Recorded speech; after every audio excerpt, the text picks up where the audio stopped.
unpack. We unpack. We unpack. Coming to you live, Boxingego unpack. Yeah. We unpack. We unpack. We unpack. Coming to you live. Oh no, say it ain't so. Oscar De La Hoya, former champion, Olympic gold medalist, and former promoter of Canelo. Payday, you want payday, I know that. Alvarez. He says Canelo can't beat Bivol no matter what the weight class is. And he says this. Stay tuned to this video. What up, Fight World? It's your boy Ego, and I am back with some more boxing. Oscar De La Hoya has long been on record saying he does not feel Canelo Alvarez can defeat Bivol.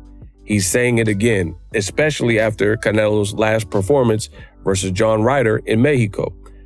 De La Hoya says, and I quote, "Call me crazy. Canelo, he'll never beat Bivol at 175 pounds. That's for sure. At 168 pounds, it might even be more dangerous for him because I think Dmitry Bivol will be even lighter on his feet. He'll be faster. So it's a difficult situation that Canelo is in. The next fight that he is in and that he takes, he needs to be very strategic. We'll see what his brilliant promoter, Eddie Hearn, does for him." Now, obviously, he's being facetious with the brilliant promoter. He doesn't seem to too much like Eddie Hearn and the direction that Eddie Hearn has taken with Canelo Alvarez. Let me know what you think. I personally agree with him. I think Golden Boy did a better job when they had Canelo than Eddie Hearn. You know, De La Hoya, he's a former fighter. He fought in all these venues. And as a boxer and someone's been in the game for real, as a fighter, he seems to understand the market, especially Hispanic and Latino fighters. You know, he knows that. He's from East LA, etc. Oscar De La Hoya, he's been there. He has fans. He fought Julio Cesar Chavez, Mayweather, Pacquiao. Unlike Eddie Hearn, who's not even from this America, you know? So I personally think Golden Boy did a better job with Canelo. And it doesn't hurt that De La Hoya is bilingual, speaks Spanish as well. So he can kind of speak on behalf of Canelo, understand Canelo, speak the native language. But I digress. Now, when it comes to the Dmitry Bivol fight, I also agree with Oscar De La Hoya. Canelo's not beating Bivol unless there were some crazy stipulations. And Dmitry Bivol, and I think he's with Vadim Kornilov, I don't think they're foolish enough to play the Canelo game and put Bivol, who's a champion at light heavyweight, at a major disadvantage, meaning like whatever Kovalev quick turnaround and all these rehydration clauses or whatever that Dmitry Bivol at age 30-something, you know, I don't think he's going to do those things. Making 168, now that's different because Bivol has said in the past, and he's currently saying he wants to fight Canelo at that weight class. So it's looking real bad for Canelo Alvarez because seemingly, even though he beat even though he beat John Ryder, seemingly no one has faith in Canelo any longer. And I told you last year before the Bivol loss that I thought it was the end of the Canelo era. He kept saying me era and he's the face of boxing. And I told you that. It's looking like Ego Stradamus is striking again. You got Teddy Atlas saying he's overrated. You got De La Hoya who keeps preaching that he can't beat Bivol. And Bivol is really cornering him. Man, I need you guys to check out my past videos because I broke it down in details. But just to recap and give you the cliff notes, this is what Bivol is doing. At first, I only wanted to see the fight at 175 because I thought Canelo was trying to play games. But now I've since rescinded those thoughts. And since Bivol says he wants it at 168, I want to see it at 168 because the stakes are greater because he already beat Canelo at 75, easy. Canelo arguably didn't win any rounds. And that's already been accomplished. So he says he has to motivate himself. Let's fight for Canelo all of his titles. What Bivol is doing here is calling Canelo's bluff and his fans' bluff. And they're too scared to actually answer the call, right? Canelo fans, they'll say, oh, Canelo's the best fighter ever, the best Mexican fighter. But they're too scary to actually want to see these things and these challenges that the rest of the boxing world want to see, right? Fight Bivol with all your undisputed titles on the line. And now what Bivol's doing, this is how he's calling his bluff. It rids any kind of excuse that Canelo may have for losing. He said he won the first fight, which that was cap.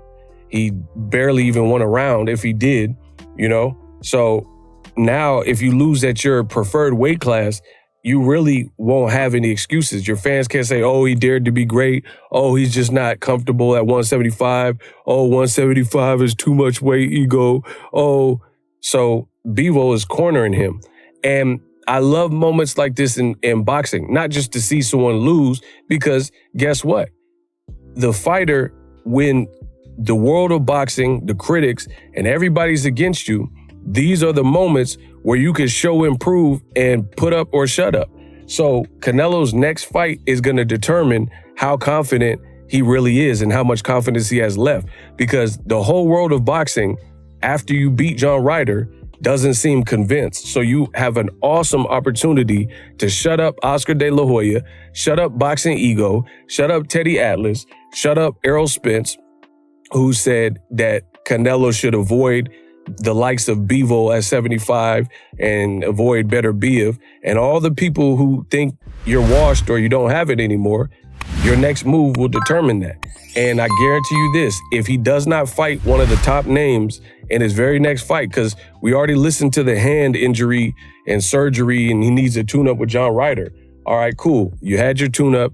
So if you don't fight the guy that you're saying you want to fight, and Oscar Valdez is getting on interviews saying, oh, Canelo, all he speaks about is Bivol. If you fight Edgar Berlanga or Badu Jack or some other random wild card fight instead of one of the top guys that people have been wanting to see you fight, like a Bivol rematch or Benavidez, I think that says a lot about Canelo, a lot about his confidence, and a lot about his legacy. Best in the business, and I'm out. Introducing Super Thanks.